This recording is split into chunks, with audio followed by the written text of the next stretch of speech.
Hello, and welcome back to the Freelance Friday podcast. Today, I want to talk about TikTok. Specifically, we've got some new data from our friends over at Metricool about which post formats work best on TikTok, how long your TikTok videos should be, account sizes, engagement rates, and so much more. So, I want to dive into this report from Metricool. In case you haven't heard of Metricool, they are the sponsor of this podcast, and they're also an amazing social media scheduling tool. They put out reports like this.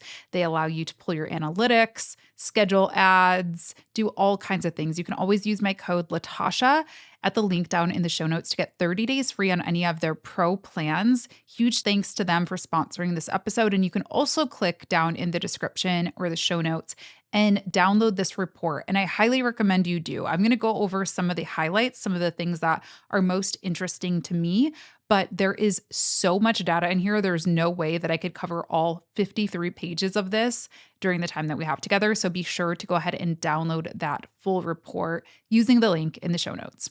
All right, so let's kick things off by talking about the data set. Metricool goes over here how many accounts were surveyed or studied for this report. There are 87,000 plus accounts that they looked at, both personal and professional TikTok accounts. So that's good to know. And something I love about this study is that they actually differentiated most of the data sets by personal and professional. So just keep that in mind if you are looking at this through a lens of a brand, or if you're looking at this through the lens of a person, look at those data sets when you're reviewing this. They analyzed over 1 million videos and 73,000 images and carousels.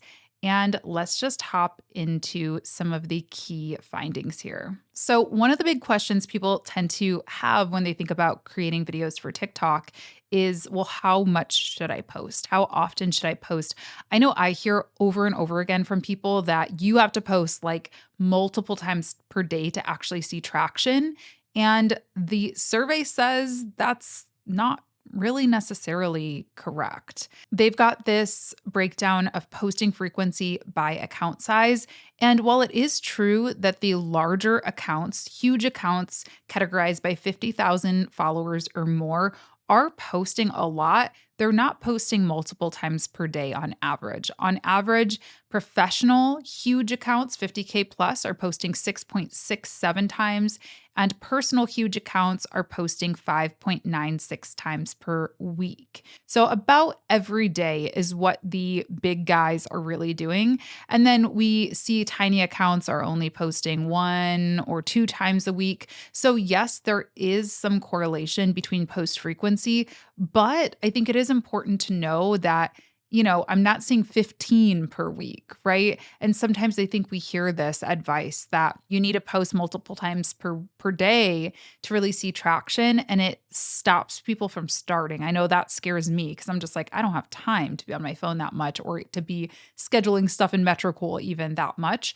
So keep that in mind. Now, video length. This is a huge topic of conversation because as we know, TikTok is slowly up in the ante and allowing you to post longer videos. And so what should you really be posting now? How long should your videos be? Well, according to the study, the highest number of views come from videos that are between 2 to 5 minutes long. Longer, right? Not 15 seconds, not 8 seconds. Again, this is like, I feel like there were just so many rumors and bad advice about TikTok out there. People saying, oh, post 7 seconds and loop it so people will watch it over and over again. I think really, like, if I could sum up this whole report overall, it's really proving that people want value. People want genuine content on TikTok. They don't want just like snappy, trendy, kind of rigging the algorithm, if you will. They want actual content and actual value. So yeah, 2 to 5 minute videos saw the highest number of average views, followed by 1 to 2 minutes, followed by 5 to 10 minutes. So it seems like that really long video is still maybe struggling a little bit, but even still, I mean, the 5 to 10 minute video, they still are seeing more views than the lower, under 60-second videos. So really important to know here, like, try to think value first. And that's something that scares me a little bit about TikTok, is I'm like, I can't say what I need to say in 30 seconds, 60 seconds. Well, maybe I don't need to, right? Maybe I should actually be posting even longer. They also have this really interesting chart that breaks out video links by account size. So find the category that you fall into and look at this data to kind of benchmark. So they've got tiny accounts, which is under 500 followers, small 500 to 2K, medium 2 to 10K, big 10 to 50K, and huge 50K plus. Figure out where you are. I think my account has a couple thousand on TikTok. So I would fall under the medium category, and I could look at the video lengths and the average views and just see if I'm kind of within that benchmark. Spoiler alert, I'm not. I've got work to do on TikTok. So I'm going to be reviewing this study over and over again and trying to improve my TikTok for 2025, perhaps. But yeah, this can be a helpful thing to do if you have clients too, and your clients are saying, well, are our videos doing well? Are they performing as they should be? This is how you benchmark, right? You look at data like this and you say, we are performing just as well or better or whatever as our counterparts in our same follower tier. Now, based on view counts, the large sized accounts actually saw the highest number of average views from 5 to 10 minute videos. So I think this is just speaking to this overall trend again of value and community. If a creator has built up a really highly engaged, a really quality community over on TikTok, people want to hear from them. People want to feel a part of a community. They want to consume their content in a way that is kind of more similar to YouTube or TV or a podcast, right? They don't just want a little glimpse into their life. They want the full thing. So keep that in mind if you are a large creator or if you're managing a TikTok for a large creator or a large brand, consider, going along with that and upping the ante and pushing the limits a little bit and seeing if your audience sticks along because it seems like the audience is there. I had my doubts about it just because it's like, who wants to watch a 10-minute video on their phone? But I could be wrong. It seems like I'm wrong. The next page kind of just reaffirms that accounts with more followers do tend to post longer videos. So focus on that community. Of course, it is challenging, right? When you are a brand new creator, you don't have any authority kind of established. No one knows who you are really. You have no followers. It's hard to jump in with a 10-minute video. You have to kind of earn their trust, capture some eyeballs, earn some followers. But once you do, definitely consider posting longer. So when it comes to user interactions, this next page goes into the most used user interaction, right? So we have likes, comments, shares, etc. Well, the top one, no surprise, is likes. Likes are just the easiest way for people to quickly, with the tap of a thumb, communicate with you. And I think this is a trend that I'm seeing overall for 2025 and beyond is that I'm seeing a lot less comments happen, right? What's actually really shocking to me is that personal accounts see the least amount of comments, even compared to professional, which is kind of funny because you would think people want to have this community and talk to each other. But it seems like they would rather comment on brand accounts, which is kind of interesting, right? But yeah, comments are the lowest interaction by volume on this report. We've got likes and then we've got shares, which totally tracks. I know I have people sharing TikToks with me all the time. They send it over via email or text message or Instagram or TikTok Messenger itself. So just keep in mind if you're not getting a ton of comments on your TikTok, you're not alone, right? This is just standard user behavior. And there are, of course, things that you can think about doing if that is an important metric for you, if that is an important interaction for you, because let's face it, comments do go a long way. Likes are helpful. They're nice. They're nice indicators that you're doing something right. But you can get so much qualitative feedback from comments. Hearing people say, oh, maybe you should try this next, or you should do this, or I have a question about this, right? That can really spark new content ideas and help you just improve what you're doing. So consider throwing in call to actions to spark that conversation if you are not seeing a lot. But also, again, just know that you're not alone and that people don't really comment that much on TikTok. Next, same thing, benchmark your engagement rate. This is especially helpful if you are a creator who's looking to work with brands or if you are a social media manager managing a TikTok for a client. being able to look at the size of your account and compare that with your engagement rate to say, all right, we are, on track here. We are within the kind of standard benchmark, or we really need to improve. Our engagement rate is only 1% and we are a big account. What can we do to generate more engagement? And that's when you're going to start thinking about doing those call to actions to get comments and so on and so forth. So we'll just look at personal accounts. Tiny accounts see a little bit under 4% engagement rate. Small accounts see a 4.41% engagement rate. Medium accounts, 4.14. Big accounts, 5.1. And huge accounts, 5.84% engagement rate. Professional accounts follow a very similar trend, but it's just a little bit lower, about a 1% lower engagement rate. So that is true, that rumor that I hear over and over again, that if you switch over to a professional account, you're going to tank your engagement. Well, not necessarily tank it, but it is lower. Personal accounts are seeing more engagement, which is interesting. So keep that in mind if you're thinking about switching over or debating which one to start. If you are a personal brand, maybe you just start with a personal account and see where that goes. Obviously, if you are a brick and mortar business or anything like that, you're going to want to start a professional regardless, but just keep that in mind. Weigh it out whether or not the additional professional features are worth a little bit less engagement. I loved the next slide, which went over traffic sources. I'm always wondering, well, how do people find my TikToks? How do people find any TikToks? And it looks like the majority of viewers on TikTok are finding their videos from the For You page. Not really a surprise, right? That is the page when you open the app that immediately pops up and starts showing you videos. And this is an algorithmic kind of feed. It's a mix of people you follow, people you don't follow, but it's mostly people you don't follow, in my experience at least. And it's just specifically curated based on your behaviors and your interests and who really knows what else, right? So 78% of tiny accounts, 73% of small, 68% of medium, 64% of big, and 63.76% of huge accounts videos, they are discovered on the For You page. Now, as you can see, that number goes down a little bit by account size. And the reason for that is because huge accounts, for example, are seeing a bigger share of their videos being found through the following page.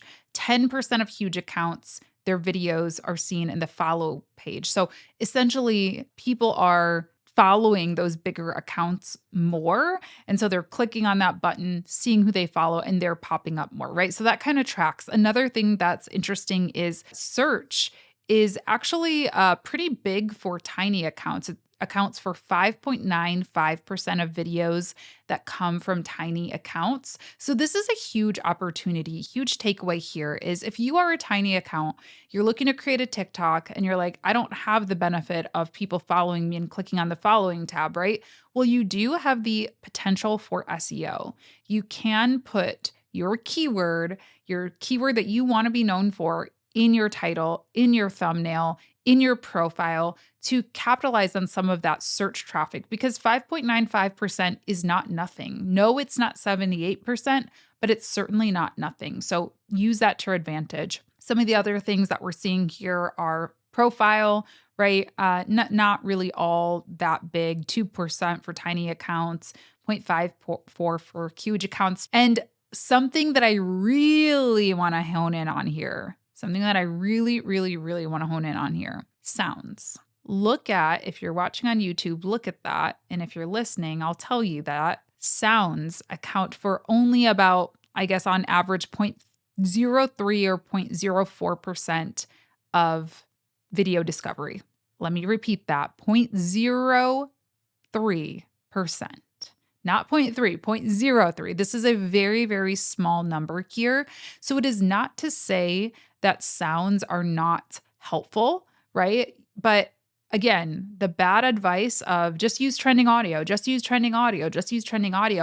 is not how you build a community. That is not how you build a following that is loyal and dedicated and that wants to work with you, watch you, buy from you, hang out with you, etc. It can be nice. It doesn't hurt to throw on a trending audio track as a finishing touch to your TikToks, but it is not what is, getting you followers necessarily. Now, obviously, that doesn't account for the fact that, yeah, maybe somebody sees your video in the For You page and it has a trending audio, and that makes them more likely to watch it or it breeds some familiarity. So I'm not saying it's completely not valuable to use trending audio, but just keep in mind, like using that as a discoverability hack, it's really not a thing, according to the data at least. All right, let's talk about when to post on TikTok. Metricool has a really cool page here with the best days and times to post on TikTok. And basically, the darker the color, the better the time it is to post. They also have a very similar feature within their planner. So you can go on and you can click on best times and choose the platform you want. And based on your own personal data that you've sent through your own posts, your own interactions, it'll suggest times that are best for you to post. So I really love that feature because I'm always like, I don't even know. And according to this, it looks like Saturdays, really, really late night or very early Saturday morning, I guess at 3 a.m. are a hot time. Very, very early Monday morning. I don't know if this is like doom scrolling, like people are on Sunday night staying up late and laying in bed, just being like, oh, I don't want to go to work on Monday. But those are some really hot times. And then we're also just seeing some, smatterings throughout the week. It looks like 1 p.m. is a hot time, 5 p.m. is a hot time, 10 p.m., 11 p.m. is a hot time. So keep that in mind. They also did some analysis between videos versus carousels. Posting frequency is very low for all of the account sizes. That's kind of the thing that you need to know when it comes to carousels. People do not really use photos and carousels on TikTok. It looks like huge accounts are posting very little, 0.96 weekly posts. Tiny accounts, 1.03. They're all posting about once a week. It's not nothing. Doesn't mean that you shouldn't try it, but it seems like no one is really loving carousels. However, they do get more engagement than videos. And this is something that we saw in the Instagram report as well, is that carousels really do well. And it makes sense because you're having multiple options, right? Maybe you don't like photo 1, but you like photo 3 or photo 4. Maybe you don't like video, this specific video, but if you've got multiple different pieces of content for people to choose from, they're bound to like maybe 1 or 2 of them. So there is a 5.85% average professional account engagement rate for carousels and images and 7.06 for personal accounts. So maybe try them out, right? It doesn't hurt to give it a try. Maybe it's a missed opportunity, especially as we're seeing Instagram be a little bit less favored by creators. I think a lot of people are just getting very, very frustrated and burnt out by Instagram. Maybe this is your way to kind of migrate some of your Instagram audience or kind of scratch that same itch, if you will, and post some of your Instagram content or even test out reposting stuff that you've already created for Instagram. Go ahead and try posting it on TikTok and seeing how that goes. Similar for post interactions, we've got likes as the number one type of post interaction for images and carousels, followed by shares, followed by comments. And they've also got some benchmark data for you as far as engagement rate goes. 7.36% for small professional accounts, that's the highest one, and then 8.11% engagement rate for huge personal accounts. So those are kind of the biggest. All of them fall somewhere between 3 and 8% though, so there is some good opportunity for engagement. We're seeing similar traffic sources here for images and carousels as well, mostly the For You page, followed by, it looks like, the search bar, followed by profiles, and sounds are a little bit higher. Sounds, we're seeing 0.08%, 0.09%, 0.11%, so maybe around 0.1% or 0.09% on average. So, if you're posting a carousel, maybe do think about adding a trending sound to that just to add like a little finishing touch, since it is just a, one-dimensional image. There's no movement to it. There's no video. So that's a way that you can kind of add some search factor there.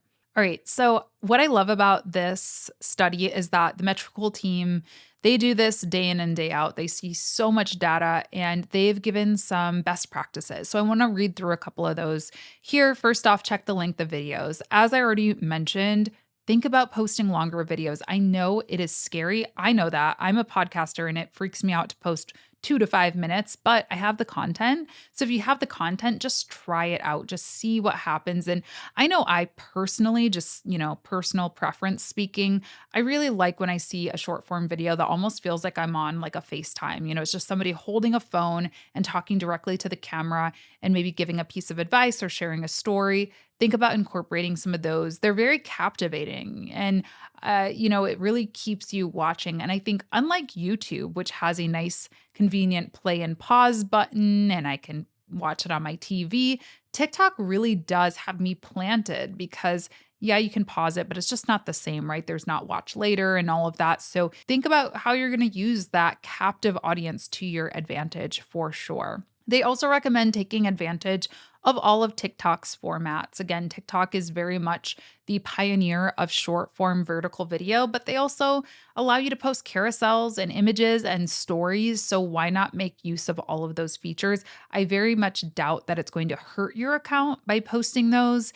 If anything, it just might not, take off quite as well as your videos. But again, repurpose your content. If you are an Instagram creator, repurpose the carousels you post on there, repurpose your images on there. That is certainly something that I would try. And then they also recommend SEO, which is search engine optimization. So make sure that you think of your keyword. What do you want to be known for? Do you want to be known for nail art or digital marketing or graphic design or luxury fashion? Think of what that keyword is or key phrase is going to be and put that everywhere. That is the same advice that I would give if you are starting a YouTube channel or a blog or any type of SEO type content. Make sure that it's in your profile. Make sure that you're using the hashtag. Make sure that you're using it in the caption of your TikTok. And also something that they share in this study is that a lot of people have their SEO term in their thumbnail as well. So put it on screen so people can see it. Nail art, social media manager, digital marketing, etc. And then lastly, they also just talk about the importance of community and that yes, the For You page is a great place to get discovered, but the following feed is also second best, essentially. And let's be honest, this is my own personal feedback. The following feed is going to be a more valuable, more captive audience. Those are people who genuinely want to hear from you, not just people who might see something really quickly and laugh about it and, it catches their eye and they kind of move on. These are people who have opted in. They've said, yes, I want to hear what Latasha has to say. So make sure that you are creating community content for those followers, that you're responding to their comments. You can create TikToks, in response to their questions or their comments, which is always a nice personal feel. And you can also use call to actions in your videos to encourage people to stick around. And most importantly, just post valuable content. Again, we hear it all the time, 7-second TikToks, trending audio, but you know what? This data shows that is not the way, right? It's not to say you can't use those tactics or shouldn't try them out.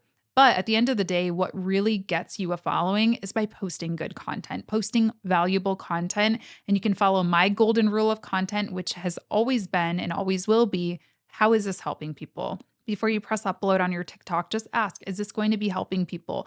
If it's helping people, you will get followers, you will get engagement, people will stick around, and hopefully you will reap the rewards. So huge thanks to Metricool for sponsoring today's episode. And please, you guys, be sure to click in the description and download the full TikTok study from Metricool. I kind of glazed over some of these pages and there is just so much good stuff. It's also a good one to just like print out or save to your desktop, especially if you're a social media manager, so that you can always reference these benchmark engagement rates and all of that good stuff so that you can make sure that you and your clients are on the right track. So be sure to check that out. And also be sure to use my code Latasha if you want to try Metricool's platform. You can schedule your posts, you can review your analytics, get amazing reports. Data is really how you make decisions, and I love those reports. So use that code Latasha at the link in the show notes for 30 days free on any of their pro plans.